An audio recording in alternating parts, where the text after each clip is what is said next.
My buddy ran this emergency where a guy died right in front of him and then instantly came back to life. This is my partner, Mary, and I'm KO Medic. I talk about simple, life-saving skills. So this patient was sitting on the floor and having chest pain. He was sweating and pale. My buddy knew this guy looked bad, so he already had him hooked up to the defibrillator pads.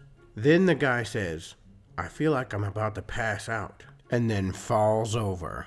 My buddy immediately shocked him with 360 joules, and the guy wakes up and says, "I'm sorry, I think I passed out." And my buddy said, "Nah dude, you fucking died." So in the last video, I talked about what it would be like to have to perform CPR. I think I got too serious on y'all in that one. I will try to keep this one light and fun the best I can. Today, I want to talk about how to use a defibrillator. Every defib I've ever seen gives you voice prompts. Let's run through that real quick. First things first, turn the damn thing on. Then you're gonna hear something like, "Connect paddles. Place paddles on patient." Mine is gonna be British, it's fine. Then you will hear, "Analyzing heart rhythm. Do not touch the patient." Then you will hear, "No shock advised. Continue CPR." or, "No shock advised. Check for a pulse." or, "Shock advised. Charging. Stand clear of patient. Deliver shock now." Finally, you will press a button that looks like this, and you will hear, "Shock delivered. Continue CPR." It's important to not touch the patient while it's analyzing, because it's checking for electrical activity in the heart. In spite of what Hollywood thinks, we don't shock asystole. Step me up to 360. Clear.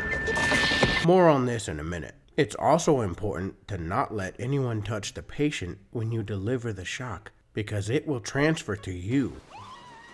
And I want to warn you, when you shock them, their body will jump. It's a little weird. So, what kind of electrical activity is going on and why do we shock it? Well, to keep it simple, the heart is doing something like this. The shock we deliver is supposed to reset the heart into something more normal. So how many times will it say shock advised?